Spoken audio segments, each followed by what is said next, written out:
오늘 판단하지 말고 회개합시다 라고 하는 제목으로 함께 말씀을 나누려고 합니다. 말씀을 통하여서 우리 각자에게 들려주시는 주님의 세미한 음성을 듣는 시간이 되기를 바랍니다. 4명의 성도가 함께 모여서 야고보서 성경 공부를 하고 있었습니다. 그런데 성경 공부 중에 서로 죄를 고백하라고 하는 말씀이 있어서 각자 적용해 보기로 했습니다. 그래서 자신의 죄를 정직하게 고백하는 시간을 가졌는데요. 첫 번째 성도가 먼저 용기를 내서 이렇게 입을 열었습니다. 저는 아직 담배를 끊지 못했습니다. 아무리 결단해도 힘들 때마다 또다시 담배를 피우게 됩니다. 기도해 주시기 바랍니다. 두 번째 성도도 용기를 내서 고백을 했습니다. 저는 아직도 음란물을 끊지 못했습니다. 주일에 은혜 받고 결단을 하지만 저 혼자 있을 때 또다시 음란물을 찾아서 보게 되는데 어떻게 해야 될지 모르겠습니다. 기도해 주시기 바랍니다. 세 번째 성도가 말했습니다. 저는 말을 할 때 과장하거나 거짓말을 하는 경향이 있습니다. 다시는 거짓말을 하지 않겠다고 다짐을 하지만 습관적으로 또다시 제가 거짓말을 하게 됩니다. 정말 어떻게 해야 될지 모르겠습니다. 기도해 주세요. 세 사람 모두 용기 있게 자신의 죄를 어렵게 고백을 했습니다. 그런데 네 번째 성도는 자신은 모든 죄를 이미 해결했기 때문에 더 이상 고백할 죄가 없다면서 이렇게 고백을 했습니다. 저는 이미 모든 죄를 끊고 정리했습니다. 그래서 이제는 다른 사람의 죄를 보면 정확하게 찾아내고 끝까지 지적해 줍니다. 저를 알게 된 것을 감사하게 생각하세요. 여러분, 마지막 성도의 말을 듣고 이미 죄를 고백한 성도들의 얼굴이 사색이 되고 말았습니다. 여러분은 네 명의 사람 중에서 누가 가장 무섭고 위험한 사람이라고 생각하십니까?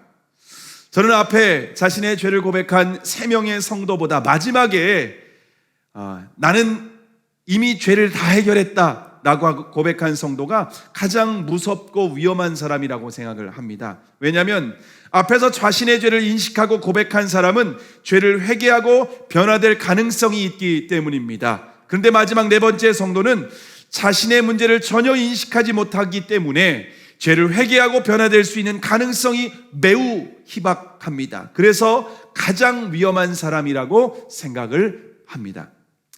여러분은 둘 중에 어디에 속한 사람입니까? 지난 시간까지 우리가 살펴본 대로 바울은 로마서 1장 18절에서 32절까지 불경건과 불의에 속한 죄에 대해서 기록하고 있습니다. 주로 이방인들에게 해당하는 죄입니다. 이방인들은 마음에 하나님 두기를 싫어하는 불경건 때문에 불의의 열매를 맺을 수밖에 없습니다. 결국 의로우신 하나님은 불경건과 불의에 대해서 하늘로부터 진노를 쏟아 부으실 것이다 라고 사도 바울은 분명하게 경고를 하고 있습니다.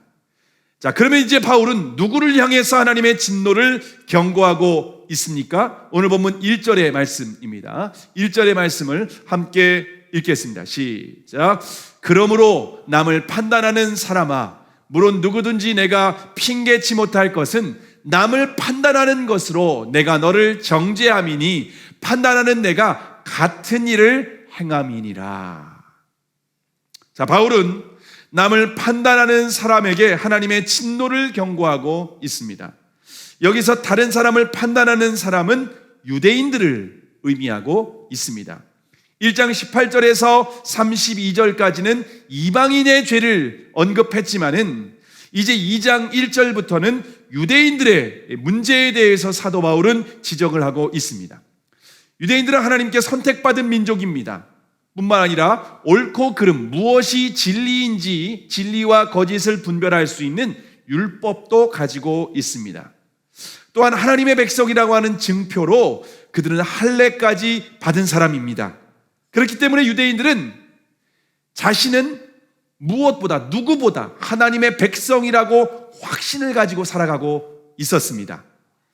반면에 죄 가운데 있는 유대인들을 바라보면서 이방인들을 바라보면서 그들을 판단하고 정죄하고 있었습니다. 여기서 판단이라고 하는 단어는 헬라어로 크리노라고 하는 단어입니다. 이 크리노라고 하는 단어는 이 법정 용어인데요.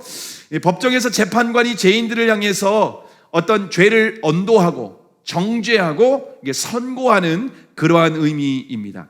유대인들은 마치 재판장, 자신이 재판장이 아니라 하나님인 것처럼 이방인들을 향하여서 결정적인 선고를 내리듯이 판단을 하고 있는 모습을 사도 바울이 지적하고 있습니다. 심지어 유대인들은 이방인을 향해서 뭐라고 했냐면요, 지옥의 땔감이라고 하면서 그들을 모욕하고 비난을 했습니다. 이처럼 남을 판단하는 사람에게 바울은 내가 판단하는 그 일로 결국 자기 자신을 정죄하게 될 것이다 라고 하는 것을 사도 바울은 경고하고 있습니다. 자, 그런데 남을 판단하는 사람은 유대인에게만 해당되는 것이 아닙니다. 대표적으로 저와 여러분께 우리가 살아가는 삶에 보면 종교인, 법조인, 언론인, 그리고 정치인들도 바로 여기에 포함된다고 할 수가 있습니다. 이런 사람들은 직업적으로 높은 위치에 서서 옳고 그름을 판단하고 다른 사람을 정죄하고 비난하는 사람들입니다. 그런데 문제는 다른 사람을 판단하고 정죄하는 사람들이 자기 자신의 문제를, 자기 자신의 죄는 전혀 인식하지 못하고 있다라고 하는 것입니다. 그래서 어느 날 신문과 매스컴에 자신의 죄를 만천하에 드러내놓고 그렇게 자신이 수치스러운 위치에 있게 되는 것을 우리가 어렵지 않게 볼 수 있지 않습니까? 지난 몇 개월 전에 우리나라 모든 국민들이 큰 충격에 빠져 있었습니다. 왜냐하면 우리나라에서 가장 많은 인구가 사는 서울시의 고 박원순 시장이 자살을 했기 때문입니다. 박원순 시장은 청렴하고 정직한 공직자의 모델이었습니다. 왜냐하면 서울시장의 3선에 당선되었지만 오히려 빚이 6억이나 넘는 그런 빚을 가지고 있었기 때문입니다. 그래서 모든 사람들이 대통령 후보 1순위, 0순위라고 생각을 했습니다.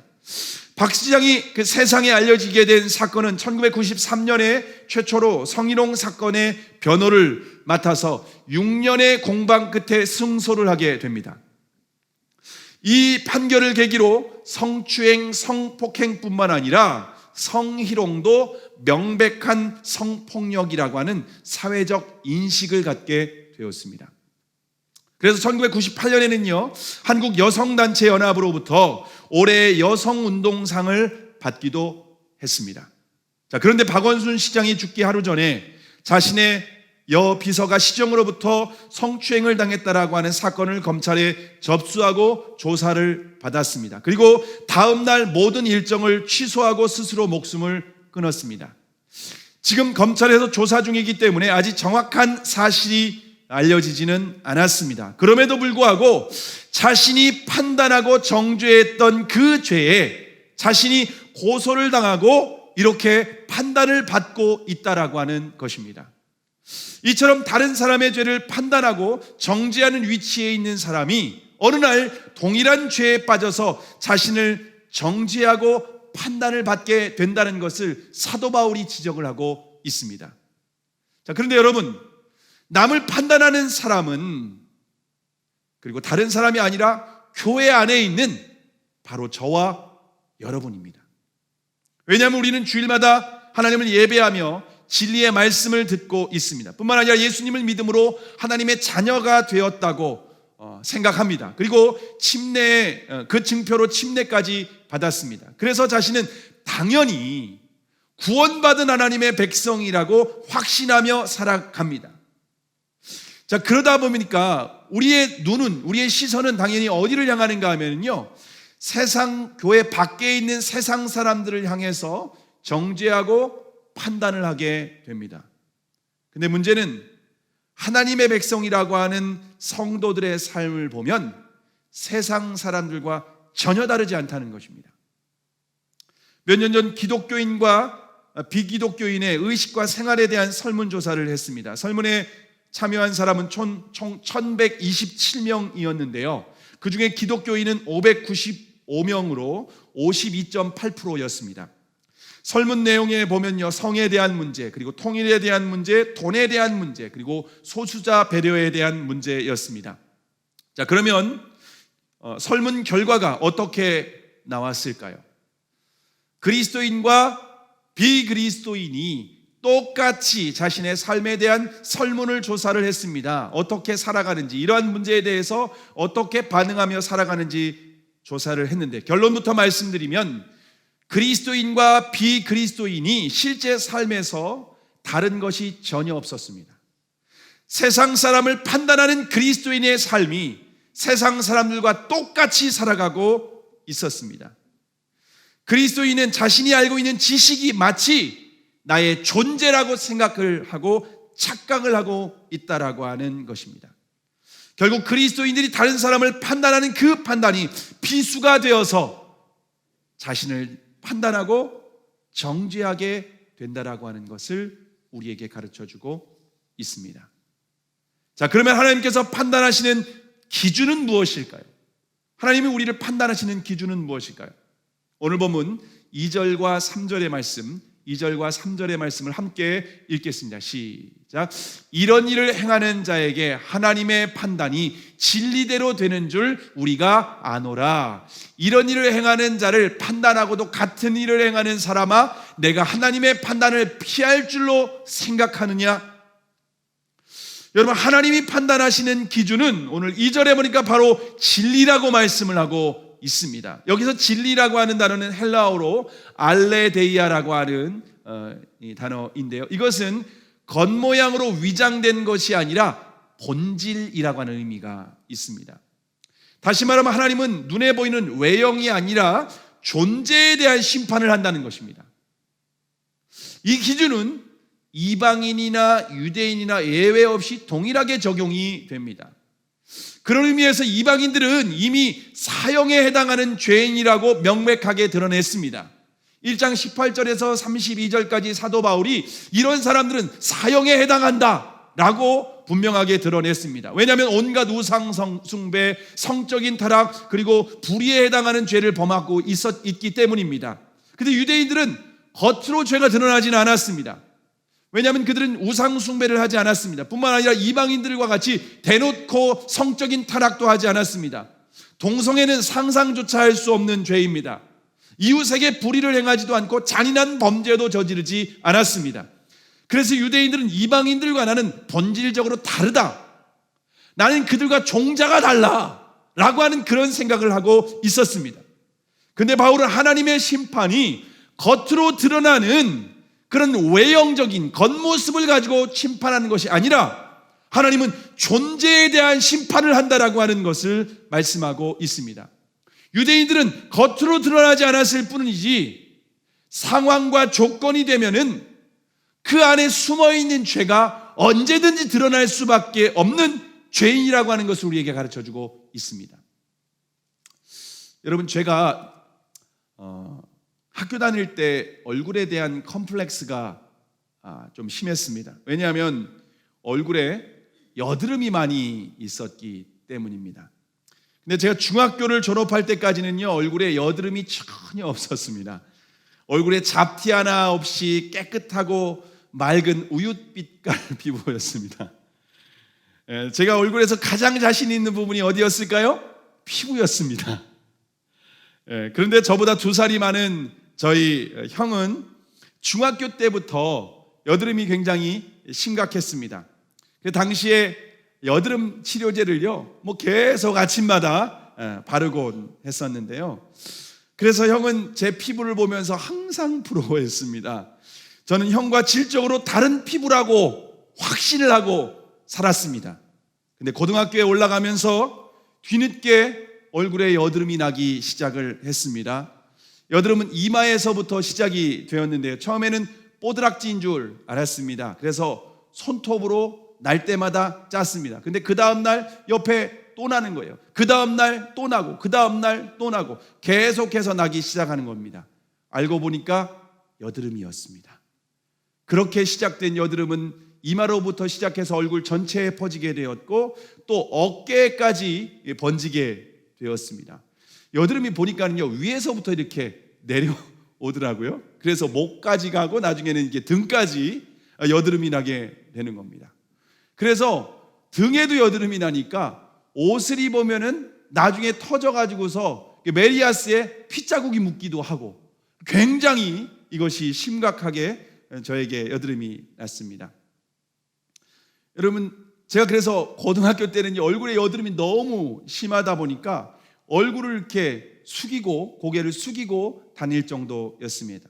나중에는 형보다 제가 더 심각한 상황이 되었습니다. 그래서 지금도 여러분이 아시는 것처럼 제 얼굴에 이렇게 흉터가 남아 있습니다.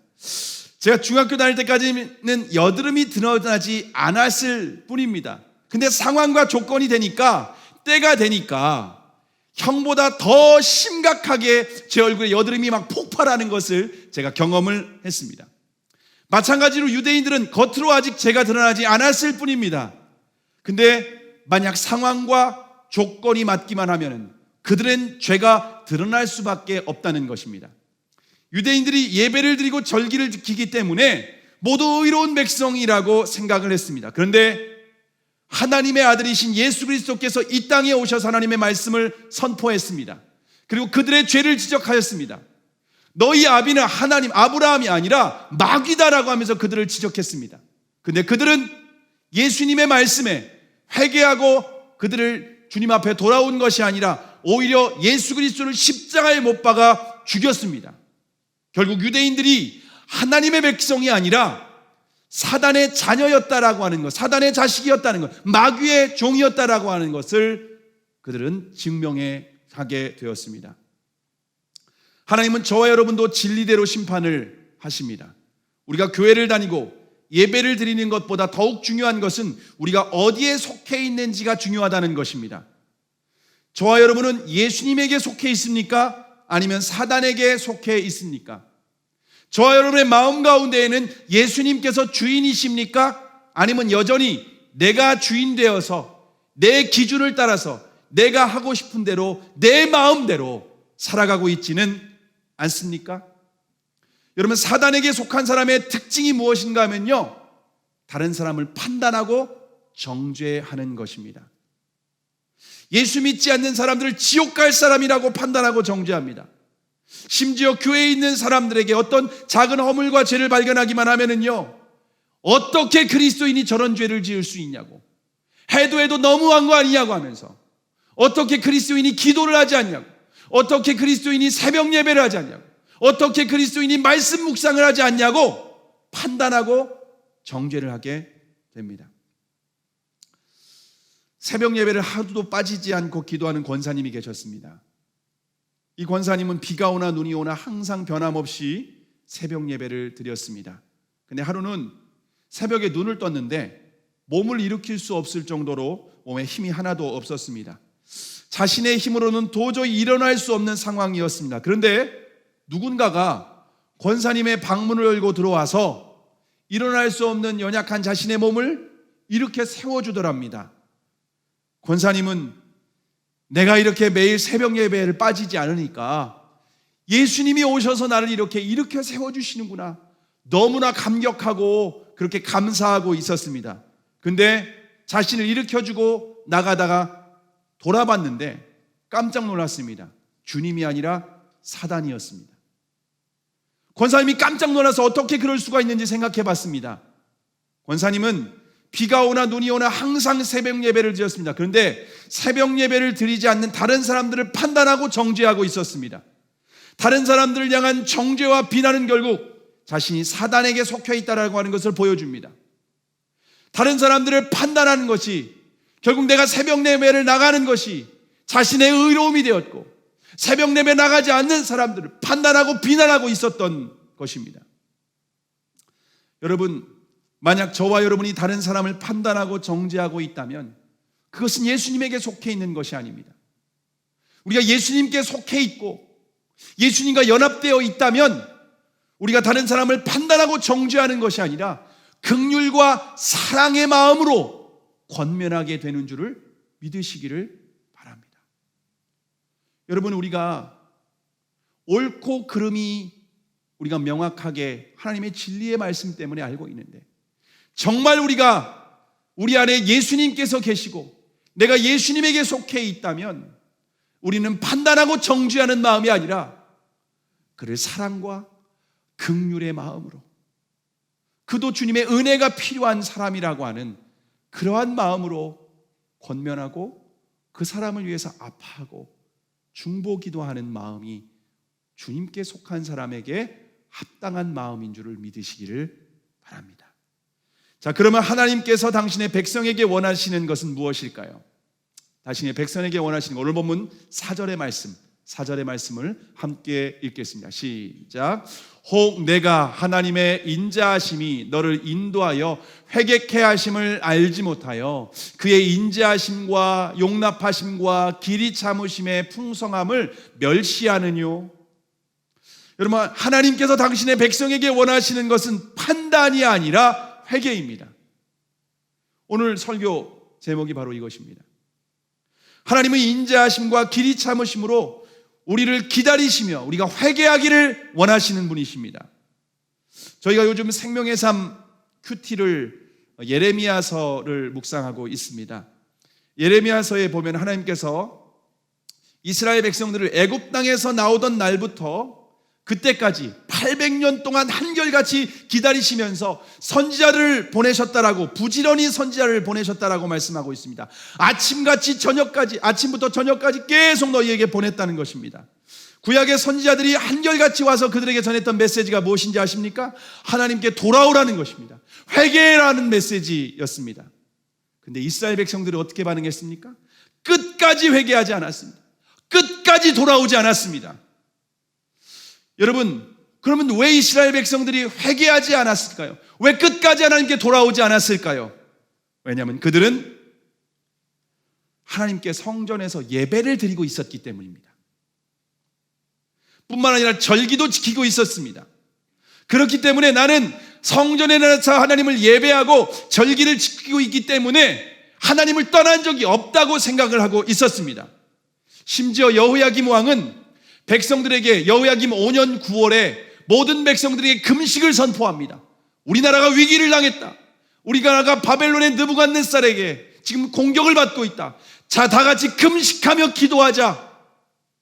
여러분, 그들은 금식하며 다 같이 기도를 했기 때문에 하나님을 떠난 적이 없다고 생각을 했습니다.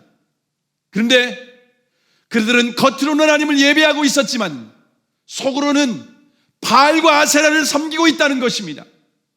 너희는 나를 예배하는 것이 아니다.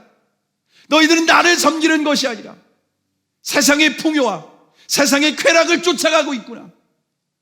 그래서 주님은 계속해서 회개하라고 말씀하셨던 것입니다. 하나님은 너무나도 안타까운 마음에 예레미야를 통해서 이제는 명백하게 기록을 해라.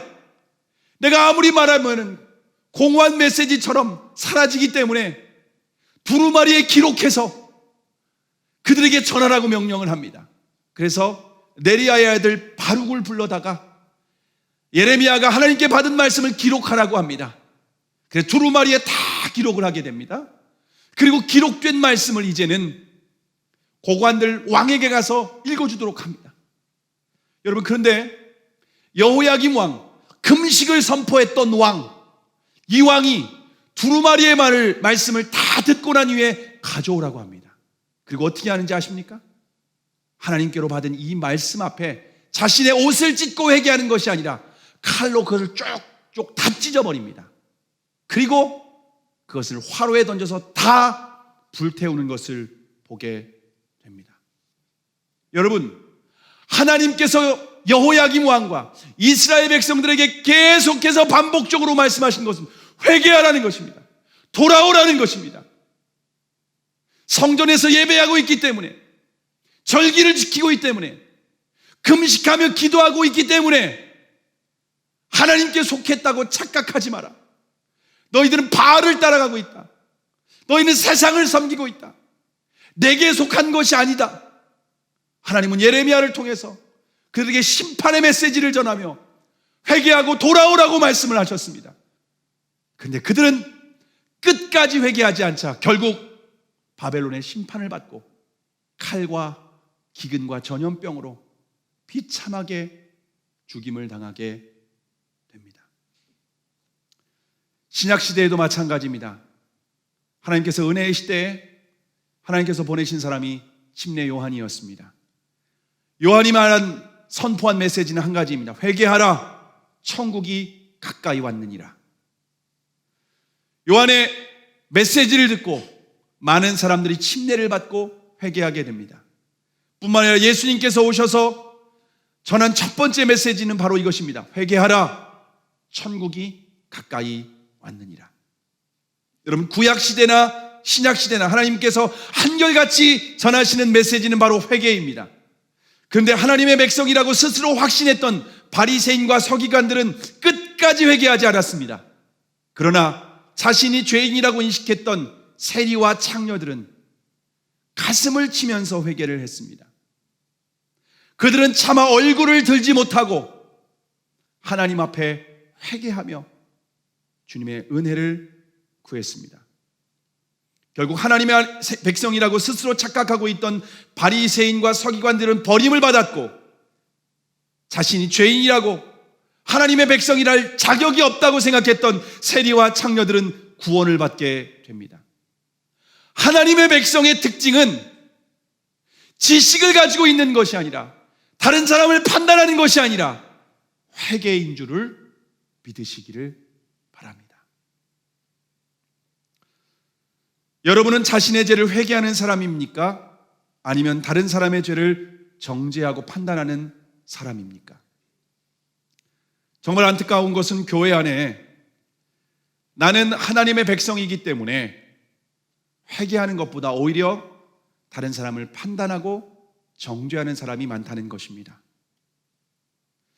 여러분, 그런데 그렇게 판단하고 정죄하는 사람은 제일 많이 그런 오류에 빠지는 사람이 바로 목회자입니다. 제가 바로 그런 죄와 오류에 빠지는 사람입니다. 저는 마음에 한국교회와 목회자들을 향해서 정죄하고 판단하는 마음이 있었습니다. 목회자와 성도들이 주님과 상관없는 길을 가고 있다고 비난을 하는 마음이 제 안에 있었습니다. 교회가 복음을 잃었다라고 저는 판단을 하고 있었습니다. 그러면서 저와 우리 교회는 본질적으로 다르다고 착각을 하고 있었습니다. 제가 그렇게 착각을 하게 된 것은 하나님께 제가 개척의 부르심을 받았을 때 순종했기 때문에 그렇습니다. 개척하는 과정 가운데 오직 예수님을 주님으로 섬기며 한 걸음 한 걸음 믿음으로 순종했습니다. 우리 교회의 주인은 예수님이라고 믿고 모든 것을 주님께 묻고 한 발 한 발 나아갔습니다. 교회 비전과 사명, 개척 지역을 결정하고 또 예배당을 선택하는 모든 문제를 주님께 기도하고 성도들과 함께 결정을 했습니다. 그렇기 때문에 저는 오히려 주님께 묻지 않고 그렇게 상황과 환경에 따라서 판단하는 목회자들을 정죄하고 비난하는 마음이 있었습니다. 그들과 저는 다르다라고 하는 우월의식과 교만한 마음이 제 안에 자리 잡고 있었습니다. 그런데 하나님께서 지난 주간 저에게 주시는 말씀은 오히려 네가 그 교만한 마음이 더욱 큰 문제라고 하나님께서 저에게 말씀을 해 주셨습니다. 오히려 하나님이 저의 이 교만한 마음을 회개하라고 지속적으로 말씀하셨는데, 저는 다른 사람들의 눈에 있는 티만 바라보고 제 눈에 있는 들보는 바라보지 못하고 있었습니다. 그리고 교회 안에 아직도 거듭나지 못한 성도들을 바라보면서 그냥 안타까운 마음이 있었습니다. 혹시 제 아내가 새벽 기도를 빠지게 되면 지금 기도할 때인데 왜 이렇게 잠을 자고 있냐고 하면서 판단하는 마음이 제 안에 있었습니다. 근데 주님은 다른 사람의 죄가 아니라 저의 교만을 회개하도록 주님께서 저에게는 계속해서 말씀하셨는데 제가 깨닫지 못하고 있었습니다. 근데 하나님의 은혜로 제 마음 가운데 있는 교만한 마음, 우월의식, 나는 그들과 달라 라고 하는 그 마음이 제 안에 있다는 것을 알고 그 마음 때문에 주님께서 제 안에 임재하실 수 없다는 것입니다. 그 마음 때문에, 제 교만한 마음 때문에 하나님께서 제 안에 임재하실 수 없고 은혜를 주실 수 없다라고 하는 것을 저에게 깨닫게 해 주셨습니다. 그래서 주님께서 이것을 성령의 은혜로 저에게 깨닫게 해 주시고 주님 앞에 그래서 나아가 회개하게 되었습니다. 지난주 수요일날 저녁에 아는 목사님과 함께 산기도를 가자고 하셔서 가서 산에 올라가 앉아서 기도를 하는데 하나님께서 저에게 처음 예수님 만났을 때 그 마음을 깨닫게 해 주셨습니다. 제가 방위산업체에 근무하면서 손에 기름때를 묻히고 제 인생에 어떤 특별한 비전과 소망이 없이 하루하루를 살아가고 있을 때 주님께서 저에게 찾아오셔서 은혜를 베풀어 주셨습니다. 은혜를 베풀어 주셨을 때 제가 날마다 주님 앞에 고백한 것은 하나님께 감사하는 것이었습니다. 저 같은 사람, 저와 같은 죄인을, 저와 같이 미천한 사람 하나님 불러주셔서 이렇게 저를 자녀 삼아주시고 은혜 주시고 함께 하시는 그 은혜와 사랑 때문에 날마다 새벽마다 하나님 앞에 무릎 꿇고 눈물을 흘리며 감사를 고백했었습니다. 주님께서 그때를 기억나게 하셨습니다. 네가 그렇게 하나님 앞에 은혜를 구하며 눈물을 흘리며 겸손하게 기도를 했는데 너는 또다시 교만에 빠져서 자신의 죄를 인식하지 못하고 다른 사람을 판단하고 다른 사람을 정죄하고 어떻게 예수 믿는 사람이 그럴 수 있어? 어떻게 목회자가 그럴 수 있어? 어떻게 중직자가 그럴 수 있어? 하면서 비난하며 정죄하는 자리에 네가 판단하는 자리에 있구나. 네가 하나님이냐? 그런 마음을 저에게 주셔서 다시 주님께서 회개하며 겸손하게 주님의 무릎 앞에, 주님의 발 앞에 내려오도록 하셨습니다. 여러분은 어떻습니까? 하나님께서 여러분에게 인자하심과 풍성함으로 회개할 기회를 주고 계시다는 것 여러분 알고 계십니까? 여러분, 우리가 회개할 죄는 둘 중에 하나입니다.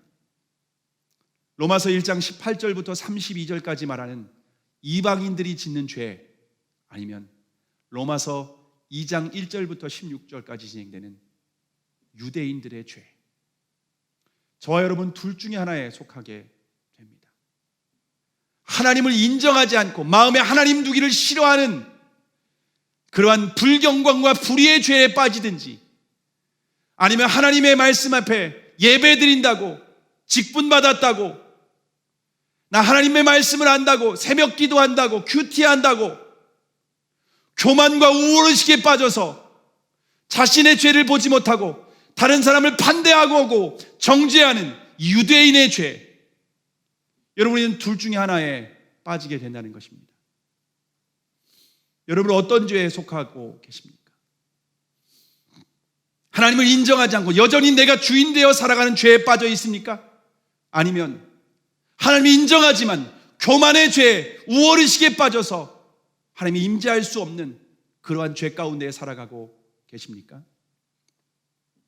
여러분, 제가 이 말씀을 이렇게 묵상하는데 어떤 생각이 들었냐면요, 우리가 정말 하나님의 은혜 없이는 안 된다라고 하는 것을 생각하게 된 게 뭐냐면은, 내가 이러한 죄라는 것을 알고 하나님의 진노와 심판이 있다라는 것을 알고 죄를 멀리하고 예수님을 주님으로 믿고 따르는 그런가 하면은 또다시 반대쪽 함정에 빠져가지고서 교만하고 우월의식에 빠져서 나는 하나님의 백성이라고 착각하면서 다른 사람을 판단하고 정죄하는 그러한 죄에 또다시 제가 빠져 있다는 것을 보게 됩니다. 이것이 마치 어떤 거였냐면은, 제가 시골에서 경운기를 한번 운전했을 때가 있습니다. 여러분, 경운기 운전 아시나요? 경운기 한번 다 운전해 보셨어요? 예.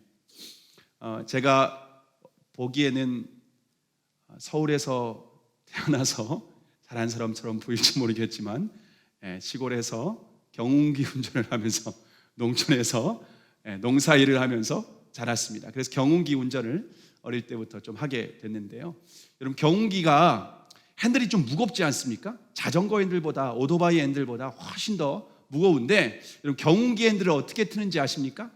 경운기 핸들은 이렇게 왼쪽과 오른쪽에 각각의 이 클러치 버튼이 있습니다. 그래서 오른쪽 클러치 버튼을 잡으면은요, 오른쪽으로 이렇게 핸들이 틀리게 됩니다. 그리고 왼쪽 클러치 버튼을 잡으면은요, 왼쪽으로 이렇게 이 방향이 핸들이 틀리게 됩니다. 그래서 원하는 방향으로 왼쪽으로 잡든 오른쪽으로 잡든 그렇게 이렇게 경운기 핸들을 잡으면서 방향을 잡아가야만 합니다. 근데 마치 저는 이 경운기 핸들을 잡듯이 우리의 신앙이 양쪽의 함정에 빠진다라는 생각이 들었습니다. 내가 본능적으로 죄에 끌려가지고서 본능에 끌려가지고서 이 오른쪽 클러치를 잡으면은 본능대로 불의와 불경건에 속한 죄를 빠지게 되는 것입니다.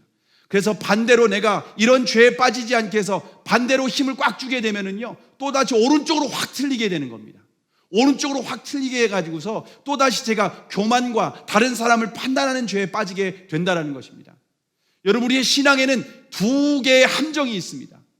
본능적으로 우리가 내가 주인 되어 살아가는 이 죄에 빠지든지 아니면 교만하게 다른 사람을 판단하는 죄에 빠지든지 이 둘 중에 하나에 빠지게 된다는 것입니다. 그래서 우리는 좌로나 우로나 치우치지 않고 정말 예수님을 바라보면서 겸손하게 은혜를 구하며 믿음으로 살아가는 사람들이 바로 구원받은 하나님의 백성, 하나님의 자녀인 줄을 믿으시기를 바랍니다. 자, 그러면 회개하지 않는 사람에게 하나님께서 어떻게 하실까요? 오늘 본문 5절의 말씀, 마지막 5절의 말씀을 함께 읽겠습니다. 시작. 다만 내 고집과 회개치 아니한 마음을 따라 진노의 날, 곧 하나님의 의로우신 판단이 나타나는 그날에 임할 진노를 내게 쌓는도다. 여러분, 하나님은 오래 참으시지만 영원히 참으시지는 않습니다. 우리가 끝까지 고집을 피우고 끝까지 회개하지 않으면 하나님의 심판하시는 진노의 날이 우리를 기다릴 뿐이라는 것입니다. 은혜의 날이 아니라 진노의 날 기다리고 있다는 것입니다. 회개하지 않는 사람에게는 하나님의 진노가 계속해서 쌓이고 있는 상황입니다. 하나님의 진노가 쌓인 진노가 쏟아지면은요, 감당할 수 없는 하나님의 심판을 받을 수밖에 없습니다. 자, 하나님의 진노가 쌓이는 모습을 제가 묵상하는데 예전에 저희 시골집에서 포도농사 지었던 그 장면이 생각이 났습니다. 저희 집에서 어릴 때 이렇게 포도농사를 지었는데요. 저희는 이제 조금 포도를 일찍 수확하기 위해서 비닐하우스를 씌웠습니다. 포도밭에 철제를 세우고 비닐하우스를 씌우고요. 또 보일러까지 가동을 했습니다. 그러면 조금 빨리 익게 되는 거예요. 그래서 한 7월 초 되면은요, 포도를 일찍 수확하게 되는 겁니다. 요즘 9월 달, 10월 달 돼서 여러분 한참 포도철이죠. 그런데 이게 좀 더 일찍 수확을 하게, 한 2달 정도 일찍 수확을 하게 되는 거죠. 근데 포도의 이게 비닐하우스는요, 매년 교체해 주지 않고 겉비닐과 속비닐이 있는데 겉비닐은요 2년에 한 번씩 교체를 해주게 됩니다. 2년에 한 번씩 교체를 해주다 보니까 여름이 지나서 겨울이 되면은요 눈이 내리지 않습니까? 그러면은 이제 겨울이 되면은요 비닐하우스에 이게 이제 한 해는 이제 유지하게 될 때 비닐을 걷어서 없애지 않고 유지하게 될 때는요 이게 그 다음까지 이게 유지가 돼야 되다 보니까 겨울에 눈이 쌓이게 되면은요 하우스에 눈이 소복하게 쌓이면은요 눈을 치워주지 않게 되면 이 하우스가 짜부러드는 것입니다. 근데 눈이 많이 내리게 되는 날은요 그래서 이제 포도밭에 가가지고서 눈이 쌓이는 것을 쓸어내려야 됩니다. 쓸어내리지 않으면 어떻게 될까요? 이게 계속해서 하우스가 무게를 지탱하지 못하게 되는 겁니다. 그래서 밤사이에 눈이 많이 내린다거나 그럴 때는요 같이 가족들과 함께 가가지고서 눈을 쓸어내리는 겁니다. 여러분 만약에 이 눈을 쓸어내자면요 이게 하우스가 주저앉으면은요 포도밭 다 망가지는 겁니다. 하우스 다 망가지는 겁니다. 더 이상 농사를 지을 수가 없는 상황이 되는 것입니다. 엄청난 피해를 당할 수밖에 없는 것입니다. 여러분 우리가 회개하지 않을 때 하나님의 진노가 마치 이와 같이 우리의 삶 가운데에 진노가 계속해서 쌓여서 그 무게를 우리가 감당하지 못하고 지탱하지 못하게 되는 겁니다. 우리의 마음에 평안이 사라지게 되는 겁니다. 우리의 마음에 기쁨이 사라지게 되는 것입니다. 예수님을 믿어도 기쁨이 없습니다. 은혜가 없습니다. 하나님의 임재가 없습니다. 우리의 마음 가운데 고통이 쌓이게 되는 것입니다.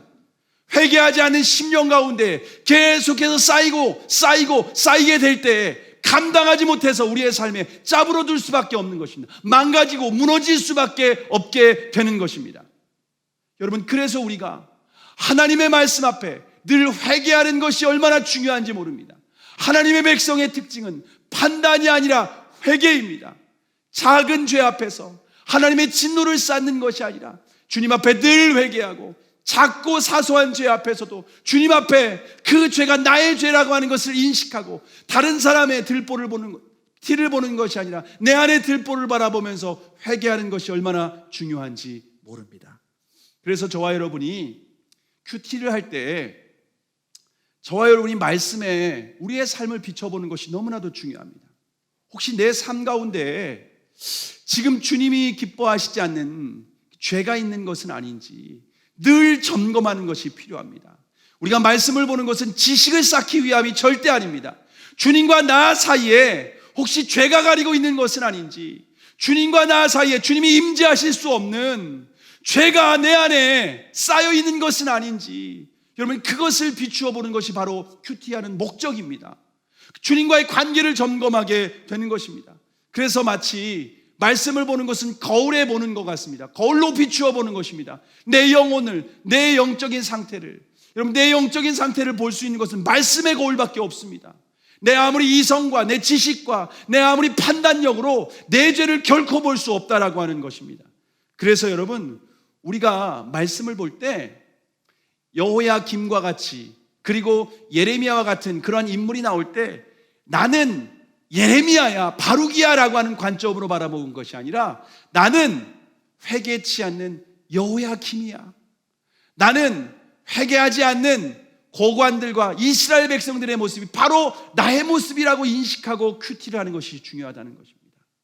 나는 바리새인과 서기관이 아니라 나는 세리와 창녀와 같이 하나님 앞에 죄인이라고 하는 인식을 가지고 우리가 말씀 앞에 자신을 점검해야 됩니다. 말씀 앞에 자신을 돌아보고 주님 앞에 은혜를 구하며 회개하는 자들이 정말 진노를 쌓지 않고 우리가 날마다 은혜 가운데 하나님의 임재 가운데 주님과 동행하는 예수 그리스도를 주님으로 믿고 살아가는 하나님의 백성들의 진정한 모습인 줄을 믿으시기를 바랍니다. 그래서 우리가 큐티하고 묵상하고 주님 앞에 예배를 드릴 때 어떤 자의 자세로 서야 하면은요, 소경 바디메오와 같은 마음으로 서야 됩니다. 주님, 나는 앞을 볼 수 없습니다. 내 상황 볼 수 없습니다. 나는 스스로 의롭다고 착각하고 교만에 빠지는 인간입니다. 주님, 내 눈을 열어주시옵소서. 내 영적인 눈을 열어주시옵소서. 또한 수로보니게 여인과 같이 주여 부스러기 은혜를 허락하여 주시옵소서. 주여 나에게 은혜를 주셔야만 합니다. 주님의 은혜 없이는 살 수가 없습니다. 주님의 은혜 없이는 주님, 저는 죄에 빠지든지 교만에 빠질 수밖에 없는 그러한 연약한 죄인입니다. 주여 나를 불쌍히 여겨 주시옵소라고 하는 심정으로 하나님의 은혜를 구하고 부스러기 은혜를 구하는 심정으로 저와 여러분이 말씀 앞에 예배 가운데 나와야 되는 줄을 믿으시기를 바랍니다. 저와 여러분이 늘 이러한 마음으로 이러한 태도로 겸손하게 주님 앞에 회개하며 우리 앞에 주님 앞에 은혜를 구하며 주님의 좌로라 우로나 치우치지 않고 오직 주님만 바라보고 믿음의 여정을 걸어가는 저와 여러분이 되기를, 하나님의 백성이 되기를 주님의 이름으로 축복합니다. 기도하시겠습니다.